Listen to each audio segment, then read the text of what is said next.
Record this for educational purposes. Of course.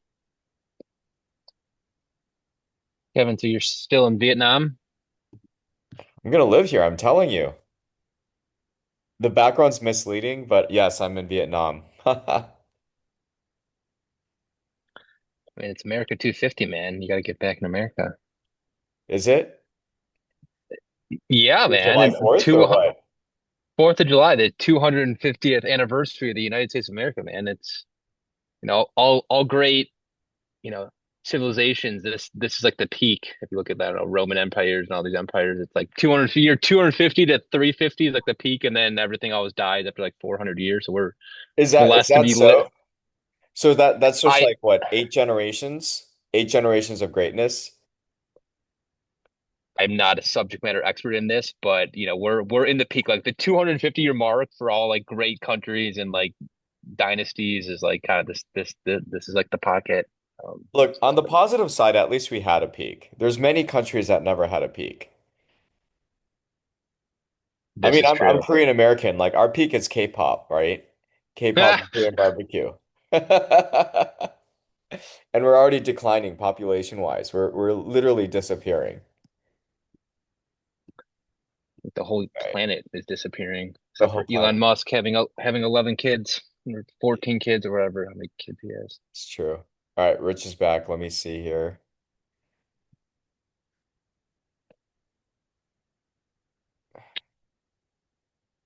No camera. Oh, okay, there he Oh, is. Oh, oh, he's back. ah. Look at that. Nicely dressed up. Cool. So welcome everyone. Really excited. This is Capre's third webinar. We have special guests here, Mitch Vermet and Richard Consul. Today we're going to talk about independent sponsors and how to design your capital stack, what's going on in the market. Mitch and Rich has been working specifically or heavily focused on working with independent sponsors since 2024. Is that correct? Mitch and Rich, or 2023? 2023. So like 2023. literally just after Silicon Valley Bank went down. But anyways, go on. Yeah, so we're really excited to have them. They work with us closely to work with some of our customers, and here we are. So without further ado, Mitch and Rich, do you guys want to kick it off? Yeah, I think it would be awesome to kind of maybe give it a little introduction of ourselves Sure. and maybe a little bit about why we started this firm and why I think this is so relevant to kind of the sponsorship angle that we see out there and some of the frictions therein. So, we started this firm back in 2023, right as Silicon Valley Bank had gone down. And I had been working previously for Munder Capital and Victory Capital therein and ran around $6.7 billion in distressed debt and convertible strategies for them. So ran a bunch of mutual funds and had been on the buy side, placing high risk credit to a bunch of different kind of situations, including advising banks and insurance companies. Well, when Silicon Valley Bank went down, one of the things I saw an opportunity to do was actually launch a firm that I called Banker's Edge to go out there and help banks, um, really recapitalize themselves and get back to lending. And one of the things we found very early on is that regulations prevented the banks from kind of doing anything during that period of time. And what the business really evolved into was helping independent sponsors actually access private capital markets. So while we are typically we're trying to work with banks initially, that's why we called it Banker's Edge. What we found is a lot of bankers were coming to us and saying, "Hey, we've got these really interesting independent sponsors and ETA searchers who are buying businesses, and it's the fastest growing segment of the market. And we as banks really can't work with these guys outside of SBA tools. And we launched a firm that has really kind of resonated with both those independent sponsors and those ETA searchers to help raise checks between $5 million and $150 million in transaction size, both on the debt and equity side. And it's been a great road, and I think we're doing great Yeah. work and excited to kind of share and learn a little bit more. about how our ecosystems overlap and how we can work together for both your team and our team. Yeah. And a little background on myself. So I also come from the buy side as in allocating capital. So Rich and I, what makes us unique, I think, other than other investment banks who have been on the sell side their whole career, we view we view capital deployment and potential investment opportunities through a buyer's lens because, there's millions of deals out there. We live in American capitalism. This is one of the deepest and widest capital markets on planet Earth. There is no dearth of opportunities to allocate capital, but obviously not every capital opportunity should be allocated to from a lending standpoint and equity standpoint. And helping understand how to position a deal so it will get financed from the equity side and the credit side is absolutely critical. And where a lot of, as searchers kind of step from the searcher landscape of financing to the independent sponsor landscape, the obviously the leverage comes from 80% down to like 40% if you're talking to a bank, and the equity check kind of goes obviously materially up. And one of the biggest kind of frictions that we see with a lot of our clients that are in the ETA world trying to pivot to independent sponsor, or maybe did their first deal in ETA, but now they're trying to do their second or third deal as an independent sponsor. It's, that equity um, check gets materially bigger, and every investment opportunity has to pencil for the equity guys and the credit guys because you need both of them to do the deal concurrently. You can't just get the debt and not the equity. And where a lot of frictions and where we provided a lot of value is helping kind of bring all stakeholders in a transaction together and to close a deal in a timely manner, because one of these things, all deals die for millions of reasons, but the most common one is timing, and timing is what kills all deals. And given the amount of stakeholders involved in a lot of independent sponsor transactions, man, there's just a lot of coordination that needs to happen. That is candidly multiple full-time jobs to do, and that's where we step in to help. Yeah. Yeah. Amazing. Thanks Yeah. for that introduction. So is there anything you want to cover here, Mitch and Rich, about the I think at the process end at a of high the day, what do level? we what do we really do, and what do you hire a capital markets advisor to do, right? Where should you, as a searcher or an independent sponsor, kind of what are you really trying to do in the capital markets, and when should you be partnering? I think at the end of the day, what it really gets down to is right here in the middle of this is target the right capital partners. Whether you're doing this as a searcher or an independent a sponsor yourself, your main objective is to really target the right capital partners. Well, this is a full-time job. What we at Banker's Edge, Mitch and Rich, do best is really help understand what your vision is, what your background is, right, and how it matches up with the opportunities. So, for instance, right here, right now, we have an opportunity with a company that does medical devices. And the company's sponsor for this acquisition is an independent sponsor that actually ran corp dev for GE Health. And so we've got a perfect sponsor, right? Someone who's worked corp dev at GE Health is buying a medical device company that they know. This is a really good match for the sponsor and the company that they're looking to purchase. And what we then have to do is kind of take that package of that sponsor and that opportunity and now target the right capital providers, because not every capital provider is looking for a cash flow. Some are asset-based lenders, some are cash flow lenders, and some do healthcare and some don't. And what we really do and what you need to do as a sponsor is identify who those right capital partners are, because a lot of these independent sponsors just broadcast it out, and it's really not what you want to do. You want to really make sure that you're targeting the capital providers that specifically underwrite these types of deals, because you only get one bite at the apple. And what we help you to do is kind of target those right capital providers with the right message. And that's really what the process is all about. And what we bring at Banker's Edge is a little bit more of a targeted process and solution to identifying who those right capital partners are for not only this transaction, but your evolution as a searcher or an independent sponsor. That's what we're trying to get to here. Yeah. The one thing I'd add is, targeting the right people with the right story. And in the capital raise, there is the business, and then there's the credit story, and then there's the equity story. One of the most common hiccups that we see is a business buyer, whether searcher, independent sponsor, funded sponsor, family office, they tell the equity story to the credit guy. What's the equity story? Hey, you can 5x your money in 3 years, on the growth case. On the base case, you're 3x. Well, a lender is putting up money now and getting maybe SOFR plus 600, 700, and they participate in no upside. So, you telling the lender they're going to get, 5x your money completely, those lines don't cross. What resonates with a lender is, how durable is the revenue? How steady are the customers? How, the top 10 customers, have they been the top 10 for the last 5 years? If so, that's great. That means they're sticky customers. Do the top 10 customers churn every year because the business kind of ebbs and flows? The quality of the revenue, the durability of revenue, that resonates to a credit guy. So it doesn't so much resonate to an equity guy.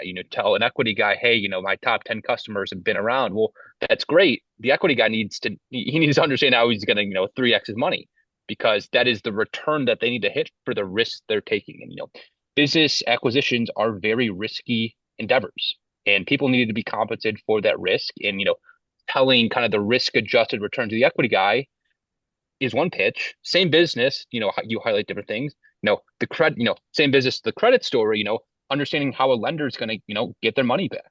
Basic, credit underwriting. Someone lends you $100 at 8% for 5 years. They make 8% or $8 a year for 5 years. So they make $40 in interest. So their upside is getting $100 back plus $40 in interest. Their downside is losing all 100. So it is all downside math. So every lender is looking at how they are going to most confidently get their money back, because that is all that matters, because they have no kind of skin in the upside. They all just have skin in the downside. One of the most common, not to say mistakes, but it's a very fine line to walk. And it's, kind of like dating. You've kind of got, as Richard said, one opportunity to present the story to the equity guy and lender guy. It's kind of like a first date. When you've got an opportunity, you're talking to an equity shop, that's the first date.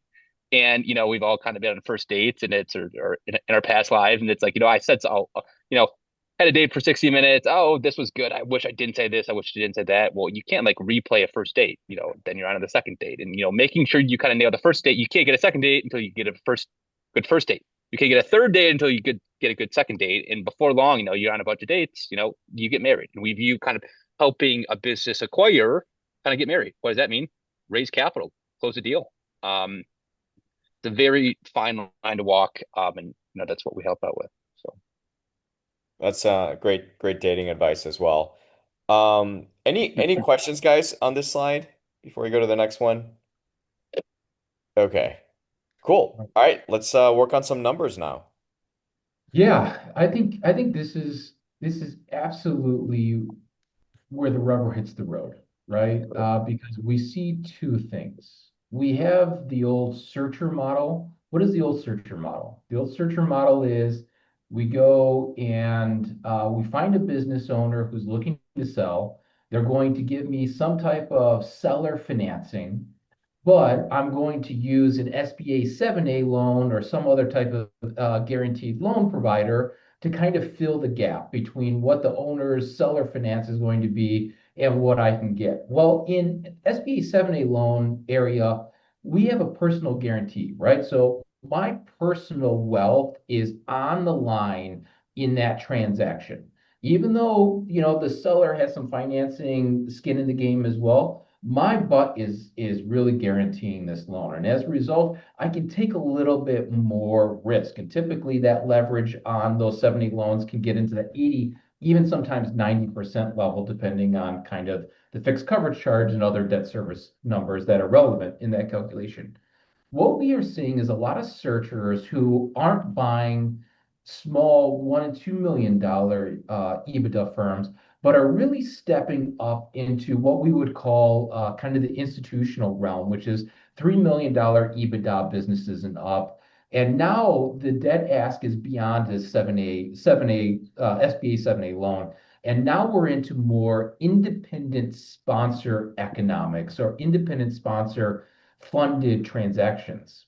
And one of the biggest issues that we see is some of these searchers who have never actually executed an independent sponsor kind of model end up thinking that there's a larger leverage read that they can get here. And what we're showing on this screen is something that we think that searchers who are stepping up into a little bit larger transactions need to be aware of is once we go in the institutional world, we get rid of the personal guarantee. And once we get rid of that personal guarantee, we're no longer allowed the same leverage capabilities.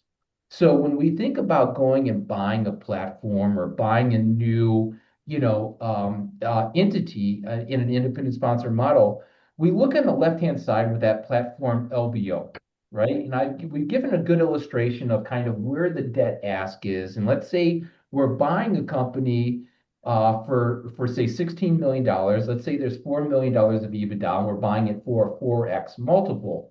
Well, typically a bank or a senior debt provider is only going to give you about two turns of leverage on the independent sponsorship model. Now we've got to figure out where we're going to fund the other 50%. Well, sometimes we can go into the junior or mezz market, but a lot of this gap is going to be made up in two forms. Either my direct equity check that I'm contributing to the transaction or the seller's post-close role.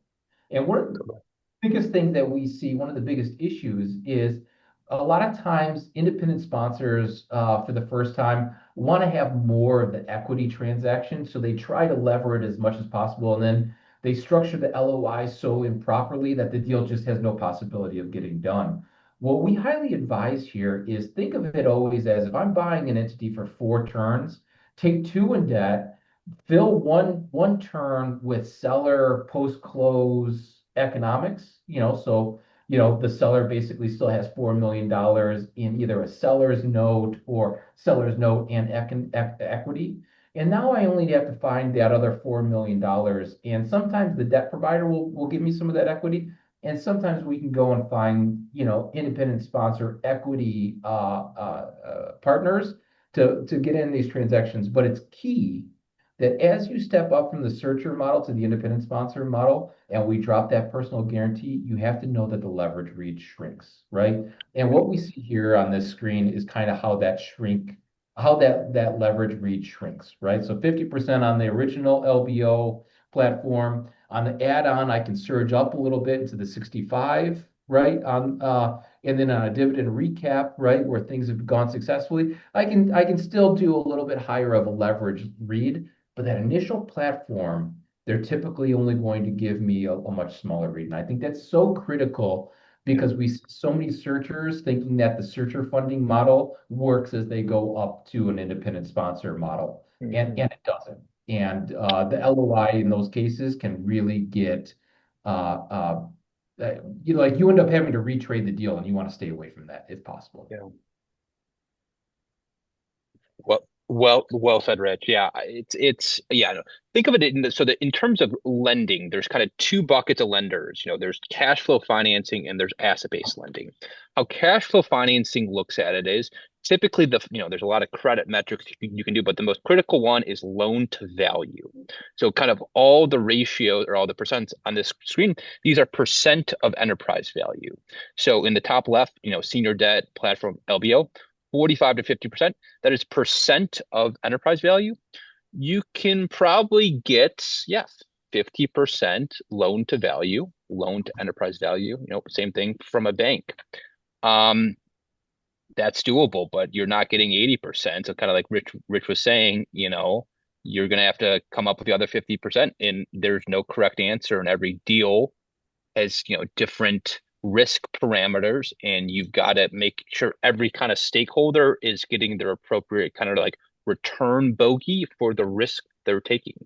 And one of the trickiest things is if you've got, a senior bank, a mezzanine party, in a non-control equity firm or control equity, you've got 3 kind of risk return trade-offs that you have to calibrate and a lot of times they're kind of competing endeavors or competing kind of risk and return trade-offs, and making sure you calibrate kind of all 3. So let's say there's definitely no correct answer, but kind of the lens we view this all is how reasonable is it? Is the risk return trade-off reasonable, more reasonable, or less reasonable for all 3 parties? And some you can make someone's risk return trade-off really, really reasonable, but that might make another kind of capital partner, that trade-off, pretty materially off the other way. And one of the most common things we see is, making the equity guy really happy, and it's at 10x MOIC. Well, because there's a very small equity check that's growing massively, and because there's a small equity check, there's a massive debt check. It's a highly levered business, and both parties are not happy with kind of the risk return trade-off. And you can get the equity, but you're not get the debt. And just to say that again, that's the typically, the number one reason an independent sponsor is not, let's say not they're not successful, but they are running up a stream with an LOI that expires in 45 days, and they've got a shot clock, and they are kind of scrambling, if I'm being honest.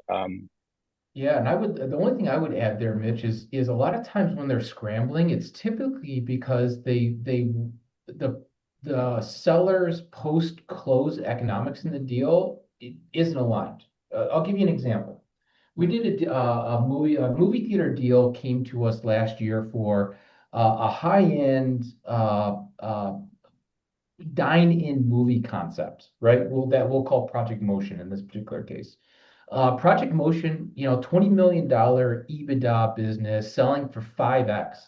Where else are you getting 5x on $20 million platform, right? Very few spots other than kind of an unloved area like the movie theater business. Well, this seller had made it through COVID and had been buying out some of the theaters that had to sell during the middle of COVID. And he basically built a small little roll up doing luxury dine-in theater concept. And it was just absolutely had 3 times the EBITDA margins of like an AMC or a Cinemark or a Regal. And this independent sponsor that who owned amusement parks, funny enough. Why amusement parks? Right? They basically looked at amusement parks and the movie theater business very similarly, which is it's a food and beverage play where I get to charge them admittance. Right? In one case, I charge them admittance to go on the water slides, but then I'm really making all my money on food and beverage. In the movie theaters, they view very similarly, right? They sell admittance to go watch a movie, but they make all their money on the food and beverage, right? And they brought and delivered really high-end food. Well, one of the biggest issues is they came to us after they already executed the LOI. They hadn't done a true independent sponsorship arrangement previously. And what ended up happening is they go and buy this for 5x, but they only had less than one turn, okay, less than 20 million of post-close economics for the seller. So think about it this way. The seller is selling this concept that he bought really cheap on a roll up. And essentially he's getting $100 million payout day one, and only 20% was rolled over. And that seller, who was the expert in operating it, wanted to leave the business. So he wasn't going to stay in the business, right? So not only was he not going to run the business, he wasn't going to have any post-close economics. Well, it left a situation where there was misalignment, like Mitch had talked about. Every part of the cap structure has to work, but the whole thing has to align. Like everyone has to kind of align. And essentially, you had a situation where an independent sponsor didn't get seller alignment with them, and they could no longer pitch the post-close economics in a justifiable way to both the debt and equity providers. And they lost the whole deal. And there was nothing they can do because once you kind of get a deal under LOI, getting it to retrade or getting it to reprice or shift this post-close economics for the sellers so that we can close kind of the valuation gap here, you only get one bite at the apple. And if you don't structure everything correctly going into the LOI, you really decrease your certainty to close. And one of the things that we like to say is we like to kind of get involved early on to help you with that LOI process because the independent sponsor economic model looks a lot different than the fund sponsored model or the searcher model. And if you don't understand that that has a different parameter and a different kind of sales technique to it, you'll really decrease your certainty to close. And at the end of the day, we're all dogs trying to catch cars here.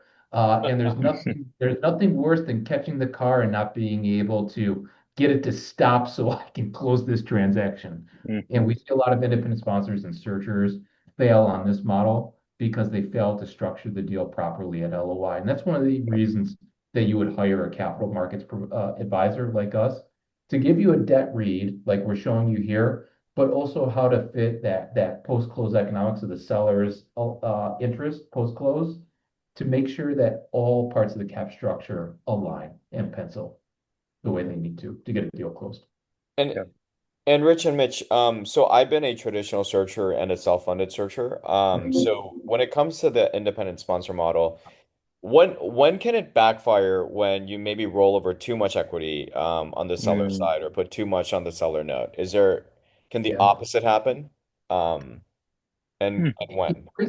So here's a question for you. In that particular case where you had them, the question really is it too much or is it not enough? Is what is the seller's post-close role? Are they still going to be running the business for some period of time as a transition, or are they completely exiting? If they're completely exiting, look, that whole like let's say it's $100 million or a $90 million transaction, and a third of it is going to be the seller's post-close economics. Well, if the seller is exiting the business, I don't want them to have any equity. So I want that $30 million fully in sub debt, right? Or mezz debt. Mhm. Because they're not operating, I don't want them to get any of my upside economics. The institutional equity people will look at it that way as well. Why am I giving these guys equity for something that they're not going to be involved in? But generally speaking, you want to move it in more into a debt and give maybe a sliver of equity, but more debt. If they're staying on, if they're staying on, then they need to participate with the upside, right? And instead of it being heavy debt, it needs to be heavier equity, like two-thirds equity, one-third seller debt, right? Hmm. So it depends on what the role of the seller is post-close. If they're going to continue to operate, more equity. If they're going to exit the business, more seller's debt sub in a subordinated way. Gotcha. Yeah. Can And can yeah, I? and the one thing I would add on is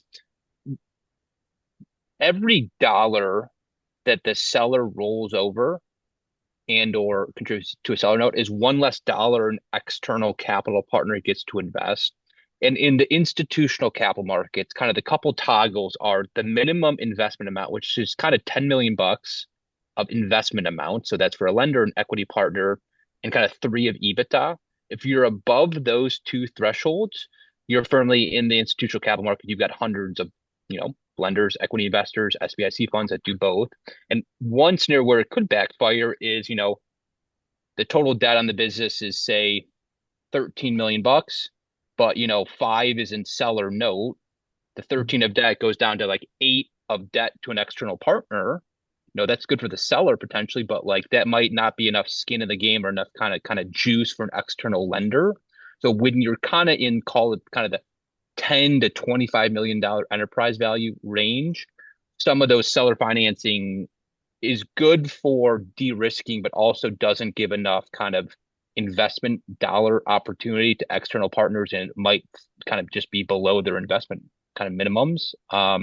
That's a scenario where it's not to say it backfires, but it's just something to consider. Um, yeah, my thoughts there. Yeah. And for those of you guys who are attendees, there's a Q&A box at the bottom if you have any questions as we move along. I do have one more question, Yeah. if you don't mind. Does the deal structure vary quite a bit if you're an independent sponsor, whether you decide to run the business Mm. versus putting someone in place? Like, is that a completely different fundraising game, or is it more or less the same? Is there a preference one versus the other? How does that unfold? Man, it's a great question, right? We talked about it early, which was the messaging or the narration or the pitch between the fit between the independent sponsor and the entity has to be coherent, right? It has to be coherent. So this sponsor, if they're going to run the business post close, they better come from that background, right? They better have been an operator in this area. Hmm. They better not have just been some investment banker, right? Totally. One of the things that we've seen and heard a ton is one of the business funding mechanisms that has failed the most is an investment banker coming out of Goldman or Harvard Business School or whatever happens to be, but they come from an investment banking background and buying a company and then running it. If they've never been an operator, those deals have been underperforming for private credit and private equity Totally. for the past 2 or 3 years. So I think that general kind of thought process of the investment banker trying to run the deal, like as an operator post close, is not something that a lot of funders right here, right now want to see because it's Yeah. failed more than anything else. Yep. However, if you've got an operator, right, and they're looking to operate this business post close, a lot of funders will say, hey, look, I'm willing to do it and I'm willing to give you a higher promote here because you're putting a lot of sweat equity in. But at the end of the day, your fit for this has to be just spot on, right? It's like that Yeah. GE Healthcare corp dev guy, right, who's done 75 transactions for $2.5 billion and has run multiple business lines as a GM. Like that guy's a perfect fit for a medical device, company like Totally. Project Scale that we were talking about earlier. Like that's a perfect pairing, and like investors love that pairing because it's coherent. The narration Yeah. makes so much sense, and they're willing to give them a higher promote tier above a certain Yeah. threshold of performance, right? Which we can talk about Yeah. it kind of on the next slide. But generally Yeah. speaking, like what does that post-close economics look like? It really depends on what is the fit between the Hmm. sponsor and the opportunity and what that sponsor's role is going to be Yeah. post-close. Yeah. And Gotcha. and the big unlock for independent sponsors is this whole idea of operating partners. So if you're a searcher, you're essentially buying yourself a CEO job. Independent sponsors typically are at the board level and they kind of place a C-suite or place one of the key kind of C-suite stakeholders, but it's typically got, a quote unquote operating partner. Um, I spoke with a newer independent sponsor from a couple hours ago. They're two guys.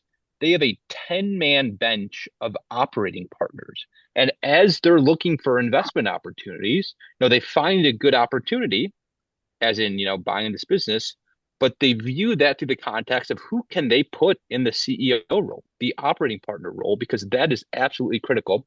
And the big unlock or big kind of pivot point of kind of searcher to independent sponsor is that, you know, searcher, you typically don't have like a bench of people that are going to plop into business with you. It's kind of you and maybe someone close to you.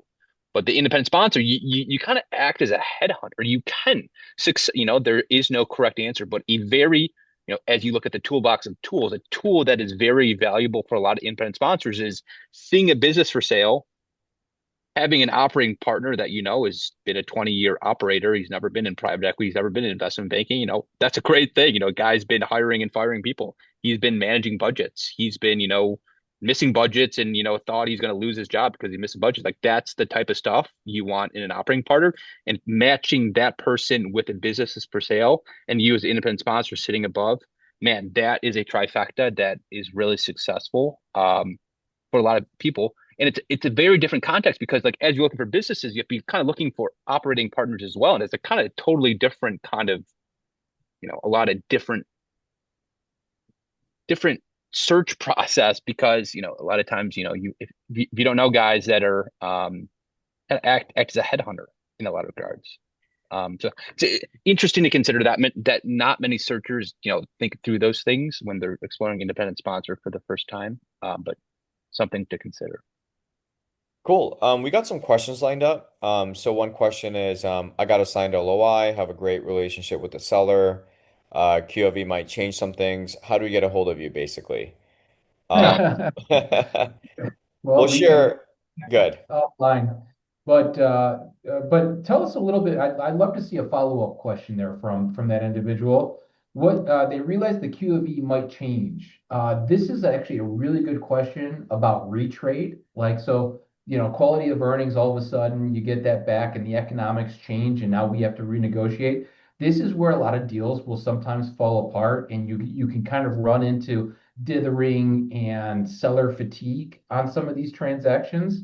I'd love to kind of understand what is happening there and kind of what your friction is. But But yeah, happy to talk about it offline as well, if you prefer. But I think it'd be really valuable to understand what you're dealing with because I think it would work. It'd be something that the people on the call would really find some value in. Um, anyways, Next one, do we get the slides after the event?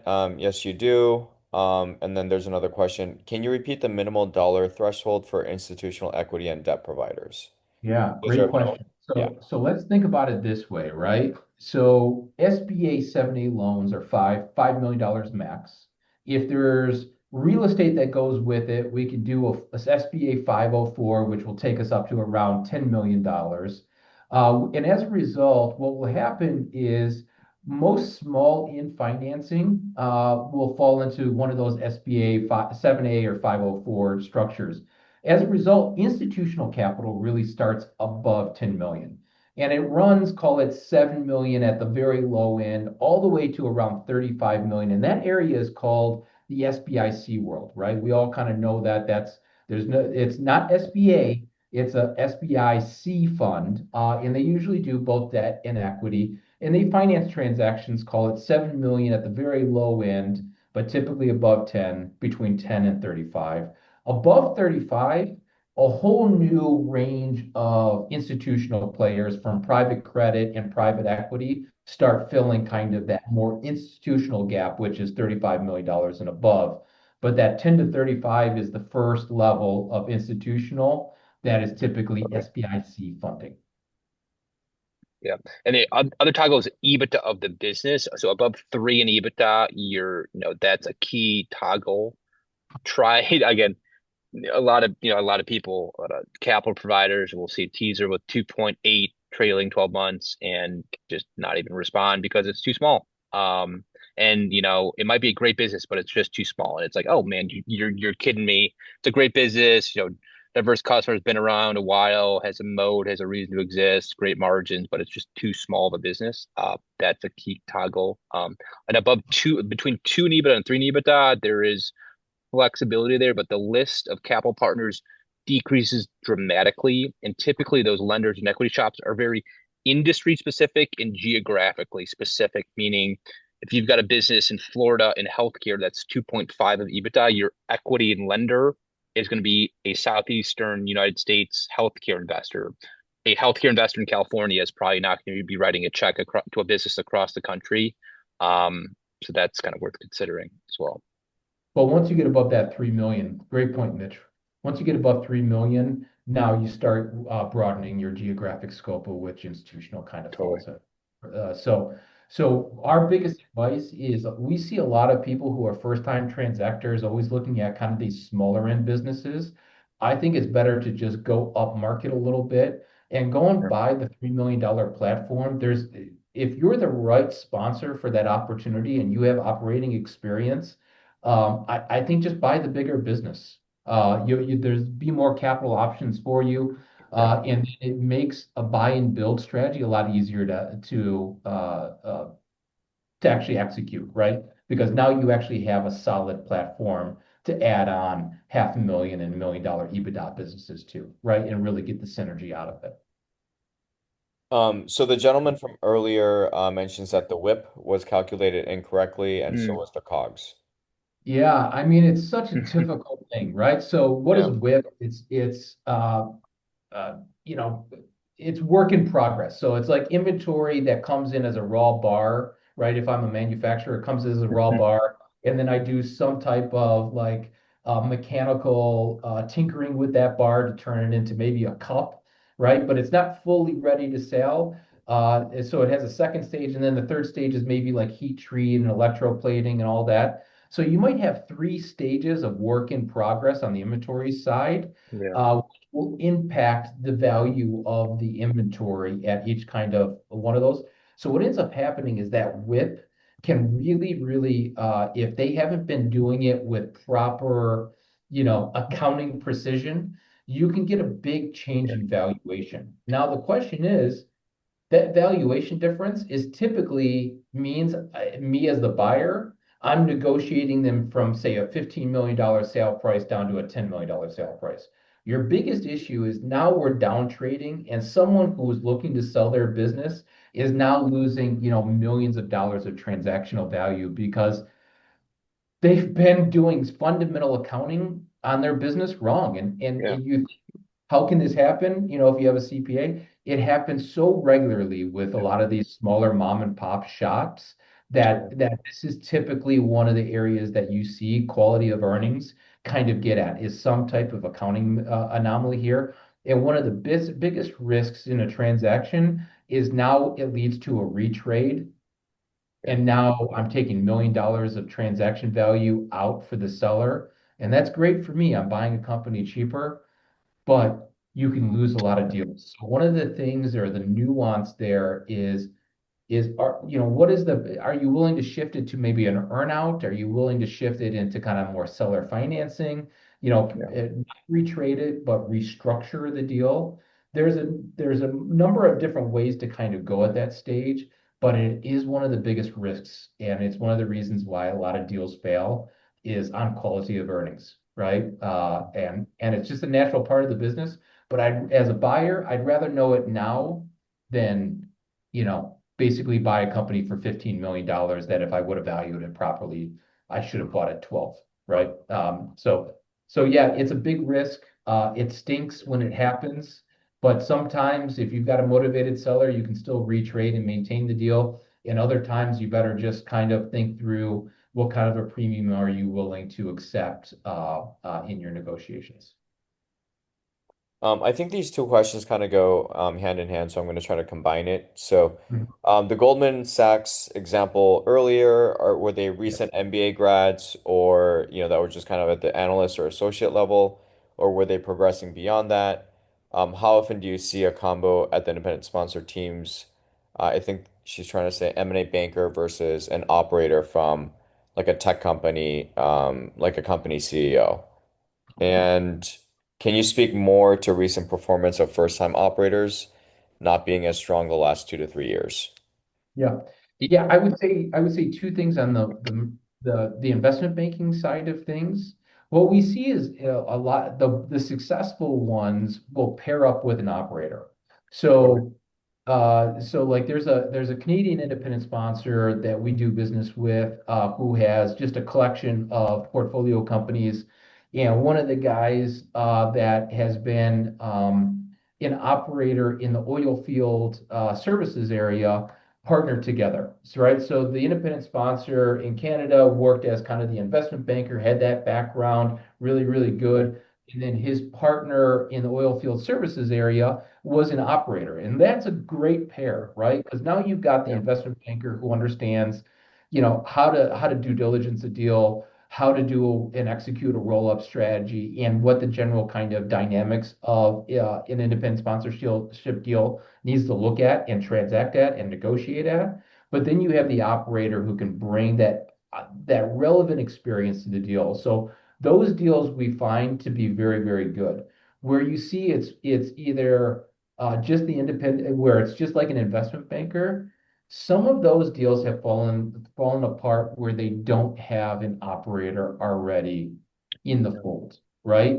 Or where the investment banker in that particular case isn't willing to cede control to their private equity partner. One of the smart ways to do it, if you have got an investment banking background and you've got a great deal, right? But you don't have an operating partner already identified, is be willing to give control to a private equity co-sponsor here, right? And basically say, look, I'm bringing you a great deal. You're going to help pay for the diligence costs. So we're going to diligence this together. And then you're going to put the operator in place, and I'm going to help and partner with you on the roll-up strategy, right? You're taking a little bit more of a back seat in that regard, but let's face it, you don't have operating experience. Don't try to oversell what your capabilities are. You've got to be perfect to the opportunity. And maybe that opportunity is just brokering a good deal to a controlled private equity firm who is just going to pay you to ride shotgun, right? But we had a partner tell us they just wrote a $20 million independent sponsorship check, promote check to basically, one of these MBA IB guys who brought them a deal. And he goes, He goes, they brought it to us in 17 and we didn't see him after that. And we just paid him $20 million. And I asked, how do you feel about that? And he goes, we do it again. It was the best deal our fund has seen in the last in this fund cycle. And if we could do more of those, we totally would. Right. So just understand if you're willing to be that Goldman Sachs investment banker, that old IB guy, just don't oversell yourself as an operator. And feel free to bring on a control equity partner who's going to bring that to the deal. And then your fees get trimmed back and your promote gets trimmed back, but you can still make a whole hell of a lot of money on a good deal. Just understand what your role is and be comfortable and take a back seat where and let your ego be to the side. Get that first deal done. Land the plane. Don't dither around who's serving the drinks. Good advice. Yeah. Cool. One last question. When and why do deal terms get reset or maybe retraded between LOI and closing? Is it usually price structure or both? Man, so it's Yeah. typically quality of earnings, Ooh. right? The quality of earnings showed some material error in the original finance, in the original income statement. And that's one of your biggest issues is that's what really generates most of the retrade. You typically want to stay away from retrading structure. It's not to say that that hasn't worked, but it happens. It works so infrequently that you want to stay away from retrading the structure. Like you want to get the structure right at LOI, and then retrade only on economics, right? That the accounting and Q of E show. Sweet. Mitch, anything else you would add there? No, it's all, all of this is, generalizable, but it's all always deal specific. So every seller's got something that's important to them. Yeah. Purchase price is a very good anchor, but some people are willing to negotiate a purchase price. Some people are not willing to negotiate a purchase price. There's a lot of always the sellers, understanding what their motivations are for selling and transacting, and matching kind of the deal structure to what is important to them as a seller, and where they are in their life. And the guy's like 75 years old, probably doesn't want a much, seller economics. Guy's 50 years old and he started this in his 40s, and or when he's 40, he's been caught, lightning in a bottle in some niche sector and been, really successful. That's a totally different story. And every seller's got a different motivation for talking to you as a buyer and understanding what's important to them. Um, I think is kind of where the rubber meets the road with a lot of these conversations. Yeah. I think an interesting one. Go on to the next page. Sure. Yeah. Here we go. Yeah, I think one of the things is let's talk about post-close, fees, right? For a couple different situations, right? We're in the middle right now. Mitch and I are in the middle of helping an independent sponsor who's buying that medical device business, right? We're using that same example. This is literally it right here. And they've got the equity partner who's coming in. So what do we have? We have an independent sponsor who has never done a transaction before, but used to run corporate development for GE Health, okay? And has run and operated businesses in the healthcare device area, right? So he knows this space, perfect pair for the opportunity, but he's only rolling fees into the transaction for all intents and purposes, and maybe a small equity check. So all the equity here is going to come from an anchor private equity and a sponsor. And the private equity sponsor basically saying, look, we agree you're a perfect operator for this business, but we know this space very well, and we want to control it and we want to operate it, but we'll allow you to do something over here. And what the sponsor is basically dithering with the private equity partner that they're bringing on or that we helped introduce them to is is basically what the economics post close are going to look like. So on the left-hand side, you'll see the private equity partner's original offering to the sponsor as far as what economics were going to look like in this deal. So you can see they had a closing fee of 2%. So they're going to do it. Let's say you did a transaction for $100 million, 2% or 2 million would basically be paid as a closing fee. And what the equity partner was saying is, I want you can take 1% for yourself or 1 million for yourself, but the other million needs to be rolled into the entity, right? Management fee, they'd get 2.5% every year. And so let's say that EBITDA was say $5 million. Well, they're going to get 2.5% management fee on that every year with a floor of 100 grand. Okay, in this particular case. And then there's no additional sponsor equity other than the 50% roll. And then from a governance perspective, you can see the private equity backer is going to take 3 of the board seats, the sponsor is going to get 1, and whoever they agree on jointly to be the CEO would get 1 seat, right? So that's how governance is going to look. So the sponsor here totally is not going to have any type of kind of control of the board, right? But in fairness, he's not putting much skin into the game on a very large transaction. It's very reasonable. But then you look at the promote schedule, and this is where the biggest friction with the sponsor was, is that there wasn't enough promote here. So they were working with their own law firm who had a lot of experience with independent sponsors.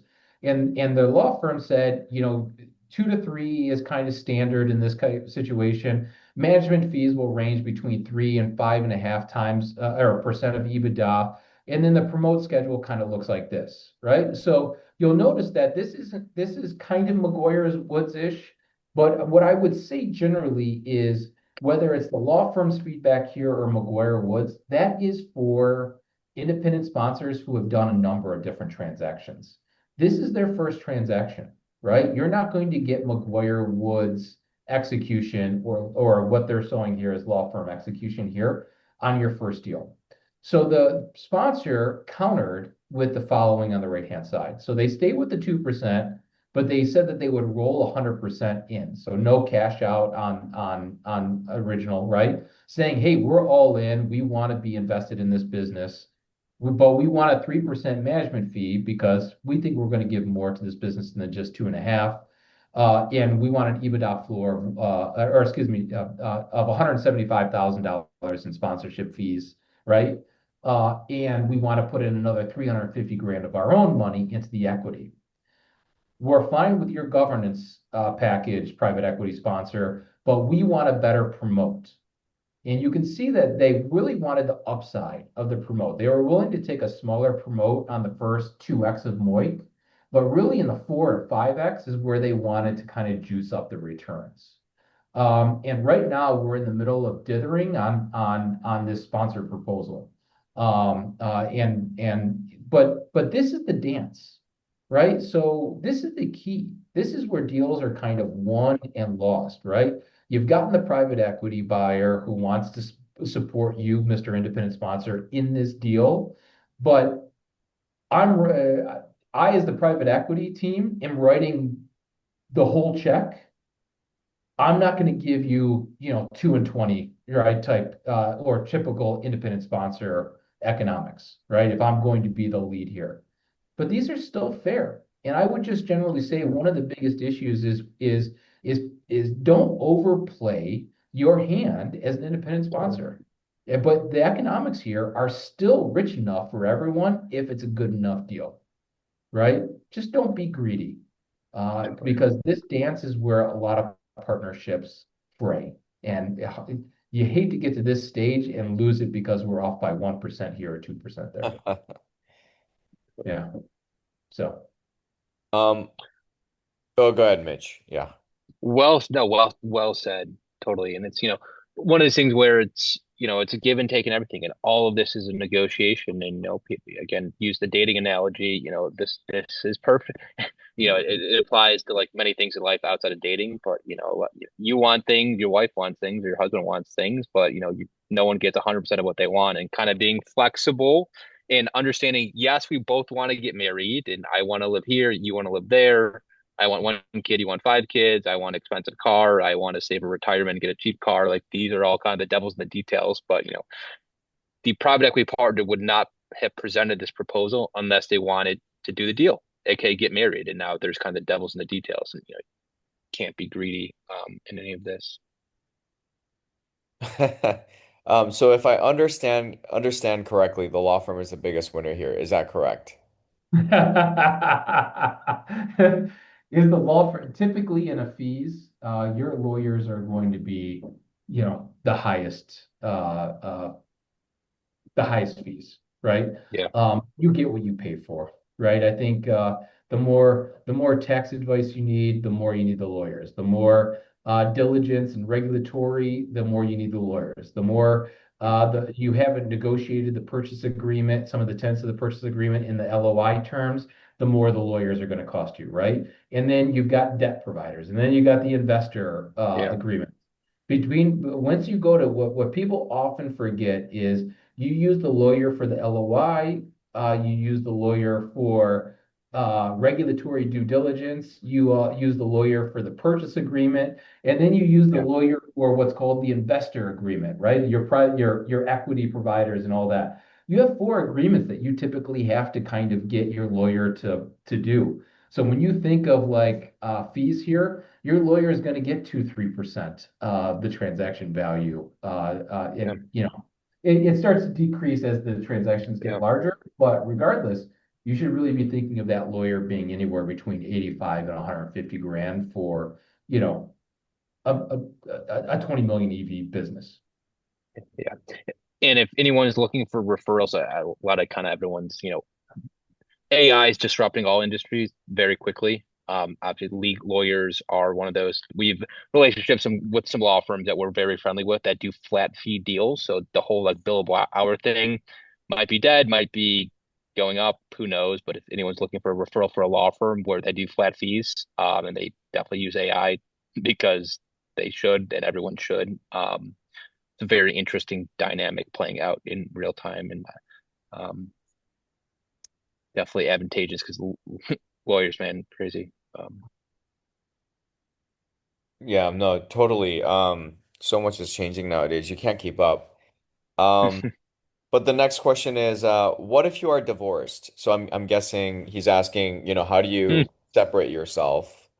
What happens if the courtship doesn't work out?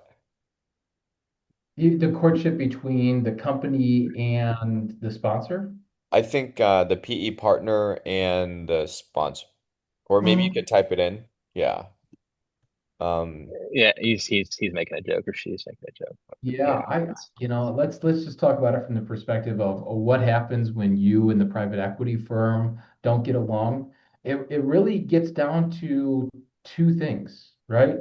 If they are in control, they're in control, right? Period. End of story, right? And your agreement going into that arrangement needs to reflect that. And if there's not alignment of what you're looking for in the partnership and what they're looking for in the partnership, well, now you have a misaligned situation. In that particular yeah, case, don't do the deal, right?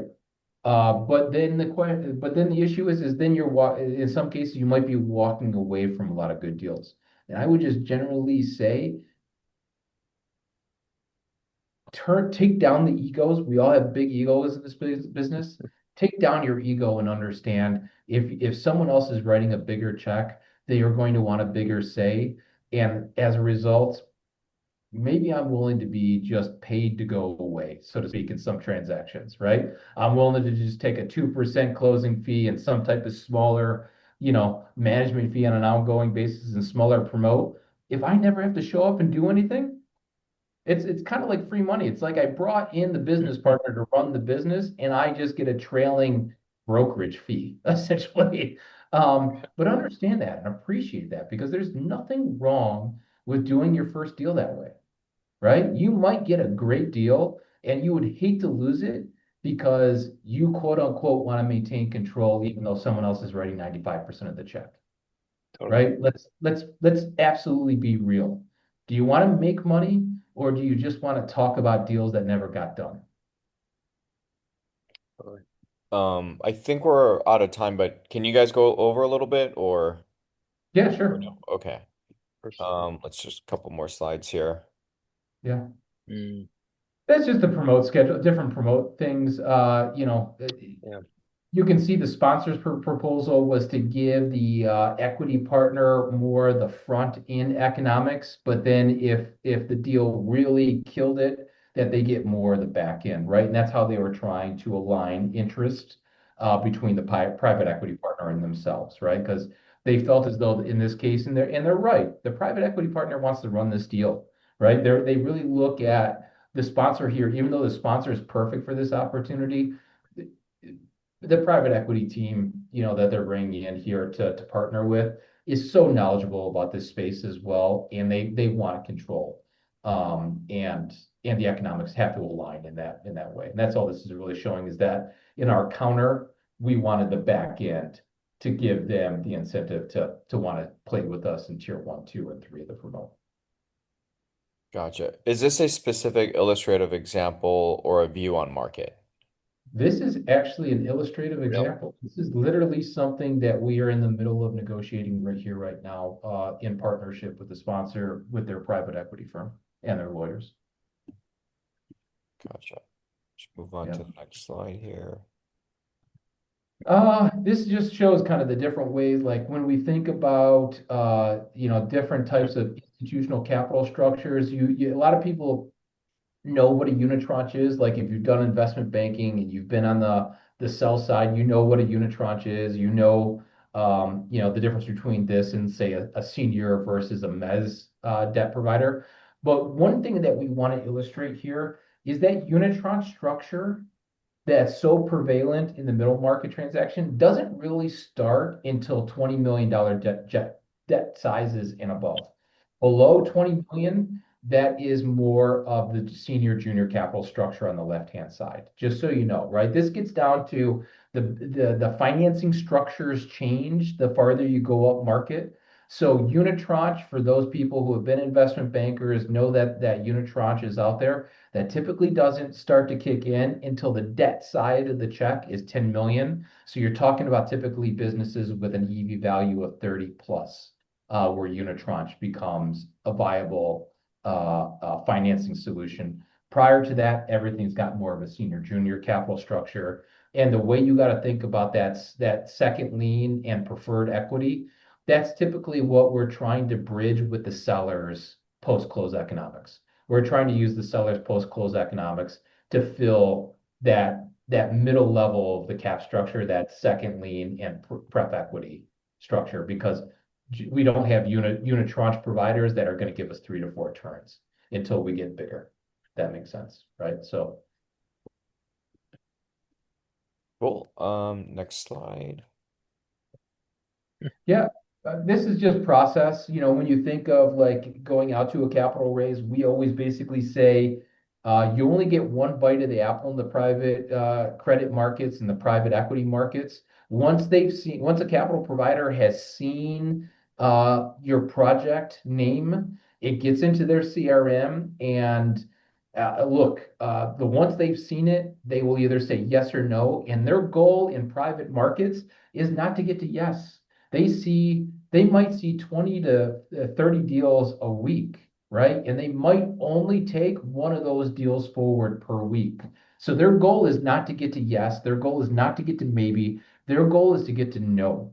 So when we think about this, before we go out to the market, we try to spend 1 to 2 weeks on preparation and positioning before we even do our market outreach. And when we do that market outreach, we do it very specifically, very structured, very tailored, using no names to kind of seed the ground, because that's what leads to greatest investor engagement, and it increases our certainty to close, right? So when we think about it, we don't want to go to market and you sponsor, whether you're a searcher or an independent sponsor, please don't go to market until your deal is fully baked. You will only decrease capital providers who are interested in participating in your deal. And they may never say no because they hate saying no, right? But they'll just string you along. But once they've said no internally, it doesn't matter. Your deal's kind of dead to them, no matter if you bring someone in like us or not. So we highly, highly advise you either work with a capital advisor like ourselves so that we can help you prepare and position, or if you're going to do it yourself, make sure you don't go to market until you are fully baked, right? And you have a Sure. fully powered data room and all the materials that you're going to need for real fulsome engagement from an institutional investor. Totally. Yeah, that's it on that. Um, And this is kind of what the timeline looks like. You can get deals that we've done. We did a $47 million transaction for an independent sponsor on one of their platforms back in 2024, and we closed that deal in 43 days. So you can get real institutional capital delivered in a 45-day window with that is competitively priced. But I would just generally say when we think of a typical kind of engagement, 60 days is a reasonable line, but still on the shorter side. We want to really be targeting 90 to 120 days to kind of close both the debt and equity side in any type of transaction. So when you're structuring your LOIs, we highly advise two things on structuring that LOI. Number one, you put in a pre-diligence phase into it. So basically it says once LOI is executed, we will deliver, you will, our 90-day to close window does not start until you've delivered a fulsome diligence package, right? That we are going to request at LOI execution, right? And, and that gives you extra time here. One of the biggest things that we see is that independent sponsors and searchers just put a 90-day to close, but they don't get full diligence from the seller until 60 days in. And now all of a sudden they don't have enough time to go to capital markets and get everything done, right? Or they're putting their files together within that 90-day window and they just don't have time to close. For us, we like to kind of tell you, put in a window for the seller to meet your initial due diligence demands before your 90-day window starts. Because at these structures and at first-time institutional capital, and if you're an independent sponsor on your first deal, this is your first time, you're going to need every bit of 90 days to kind of close these transactions. And you'd hate to lose a lot of days because the seller wastes your time in producing the diligence to even get to initial underwrite. cool. Ella has a question. I know it depends a lot, yet from your experience, how long does it take for the first time independent sponsor to develop a great deal? I ask about the homework before even engaging you. Also, what lengths of exclusivity have you seen in the market at this market size? Lengths of exclusivity, like I said, and Mitch, you want to take that? I'll let you Yeah, take that. so there's multiple ways to do it. You can do a blanket. Or so again, market is 90 days. So you and a seller sign an NDA. You've got 90 days exclusivity if he's not talking to any other buyers. That's blanket. Other way to do it is kind of structuring it as chapters. So it's maybe 90 days or 120 days. It's 4 30-day chapters. And, to get to day 31 through 60, you've got to accomplish, the seller has to accomplish certain things in day 0 through 30, and you as a buyer have to accomplish 30 days. And that just make sure making sure you're taking steps up the staircase sequentially together. Because a lot of times, you can be doing what you said you would do in the first 30 days, and then you're in kind of the chapter 2 of the book, but the seller has not accomplished what he said he would. And again, this LOI, seller, puts this all on paper and he puts his signature on it. I'm going to do this day 0 through 30. I'm going to do this day 31 through 60. And that's been a really successful tool that we've seen a lot of clients use. Because like Rich said, the number a lot of times it's like, hey, like the QV, you're trying to do your QV to get to the lender. Well, the QV guy's like, hey, I called the CFO of the seller like 5 times, and I need this data to do the QV. And well, the CFO, is works 1 day a week and is 65 and it's summer break, and he's not responding to the QV guy. And you're like, well, shit, man, I can't do the QV, so I can't, talk to equity guys. I can't, and it's all just percolates downstream from a seller that, is been probably a fat cat making a lot of money, and he hasn't really had to be held accountable to time constraints, and now he's selling and he's got timelines, and people butt Well, heads on that timelines, and that's sometimes painful. So On that Project Motion deal that we were talking about, that luxury dine-in cinema, that was a situation with the same type of thing. The CFO was unprepared for the sale Yeah. process. And what the sponsor found in the whole transaction is the CEO was great, but the CFO really lacked any type of urgency. And Yeah. where the sponsor was trying to deliver the Q of E within like a 45-day window to time up with term sheets, it just kept on pushing back and pushing back and pushing back. And at some point, you just ran out of time. And the seller was not willing to increase the exclusivity window. So right when we Mm. finally had quality of earnings and right when we finally had some of the equity players ready to kind of engage, all of a sudden, we were running at the end of the exclusivity window, and the seller was just like, well, why didn't you do something? Why didn't you let us know that this was a problem beforehand? Well, the sponsor had been telling him the whole time that the CFO Mm. was wasting their time and literally it is like ran the clock out and encumbered the whole deal, right? Yeah. And anyways, like Mitch said, this chapter situation can allow you to put in the necessary time that you need to maintain exclusivity on this opportunity. And you would hate for the seller to be Yeah. ill prepared and the one that's delaying the whole process, right, to close. And Rich, in that case, it seems like the CFO didn't want the deal to happen. It seemed like he was just trying to run down the clock so he keeps his job or No, in that particular case, I think Mitch. I mean, what was your take? I don't think Yeah. that was the situation. I think it was just truly incompetence. really? Okay. And that was a $20 million EBITDA business. But literally, it was a family-owned. Yeah. The guy was a restaurateur and saw an opportunity, owned one theater, saw an opportunity during COVID to kind of create this roll up in doing luxury dine-in cinema concepts, and it worked. And he bought the assets really cheap. And I think he just had like a guy who had done CFO outsourcing for restaurants and just was not capable of Yeah. delivering for an organization doing 20 million a year in EBITDA. And it Yeah. obstructed the entire sales process.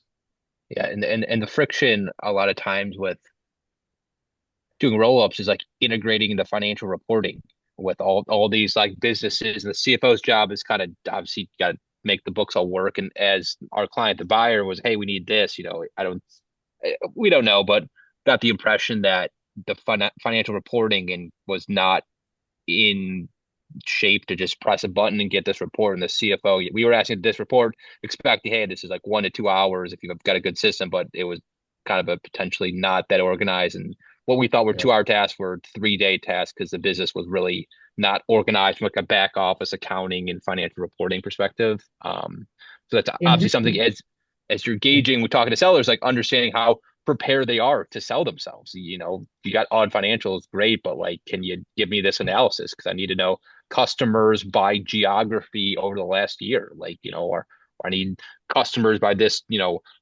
marketing channel. And you got a lot of businesses, you can't just press a button and get this information. It's much more legwork to do this, and legwork is hard, and people just don't get Saturday and Sunday. They're not as motivated to get you stuff as you are because you're buying the business.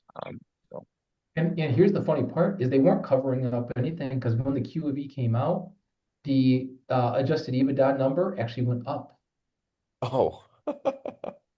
right? yeah, So it was true incompetence. I believe. I believe, right? Or just, you know, it is what it is. yeah, Like Mitch said, not every company is ready to sell itself. And totally, just like buyers and independent sponsors need to bake the cake before they go and search for capital markets support for their transactions. Sellers really should always have an advisor. Because if totally. you've never gone through selling your business, and typically most people only sell one business in their life, Totally. if you're lucky enough, you should pay for the advisor. Don't be cheap. Totally. Real quick question, back to this slide here, if you guys don't mind. What's the average number of I guess like shareholders that you typically have? Is it just two or three investors on a independent sponsor deal? Is it 10? How does it typically look like? It depends on how large of an LP network like a friends and family network that the sponsor has. So you have Or some of the old time independent sponsors who have been around for a decade, where you didn't have a lot of these institutional players who wanted to write a check for independent sponsors. Those guys can bring 10, $15 million of equity. They to almost every transaction, right? And they might have 6 or 7 platforms that are active. So across their entire LP network, friends and family, they might have $100 million deployed, right? So it's almost like an independent sponsor who has fund sponsor capability, right? Or PE sponsorship capabilities, right? Um, uh, so the so check size, that's there could be a lot of check sizes there. So, if they've got $15 million, or that could 15 could be 30 checks. And it's, you look through the cap table, a revocable trust, 401k and all of these, 200 grand here, 400 grand, 50 grand here. But that's all the same share class, but it's would be be the GP contribution of you buying the business. But yeah. you'd put in $1 million, you've got another 9 million, and that 9 million is 200 grand to 400 grand checks. But generally speaking, you're like on a lot of these independent sponsorship deals, outside of those active sponsorship guys who are putting in kind of that meaningful friends and family check, right? That can be a number of people. Typically, in like this transaction, this is one equity provider that they're looking to write this whole debt check or this whole equity check. It's this Oh PE wow. partner. They're writing the whole thing. Wow. Um, and typically, you won't see multiple equity providers unless the deal, or like institutional equity providers, until the deal gets into that 20 to plus area, right? Why is that the case? It's not worth the brain damage to negotiate economics between a bunch of parties for 10 and $15 million equity checks, right? Some of these private equity partners, they want to only write $30 million checks, and it's just not worth, that's their minimum. I'm not going to share this with anybody else. Like, geez, I'm going to take the whole thing down. Right. It's not until you start getting larger that you start seeing some grouping, right? Or syndication, essentially. Gotcha. Cool. I think we're good on questions. I think that's all our time for today. Is there anything else, Rich, you guys want to add? No, Okay. excited to partner with Capre on a number of these. This is our first one that we're doing this way, but we're happy to do it in a lot of different roundtable manners. Like we would Yeah. love to do it in a way where someone brings like a deal, we anonymize the deal, and we walk through your individual deal and how we'd work together. I think that would be a really interesting way. So if there's something that you want to engage with us and you want to have even a personalized conversation that's not in a webinar, say, happy to kind of do that, and we Totally. can share information after here to walk through what it looks like for maybe an active deal or an inactive deal that you might be looking at. So happy to partner on a lot of points. And we also have office hours moving forward, so third Wednesday every month. I believe it's at 11:30. I'll send everyone who signed up for this event more details on that as well. So cool, awesome. Thank you so much, Mitch and Rich. Thank you, everyone. Thanks, That was Kevin. fun. Yep, learned a lot. Hey, Bye. awesome. Thanks, Kev.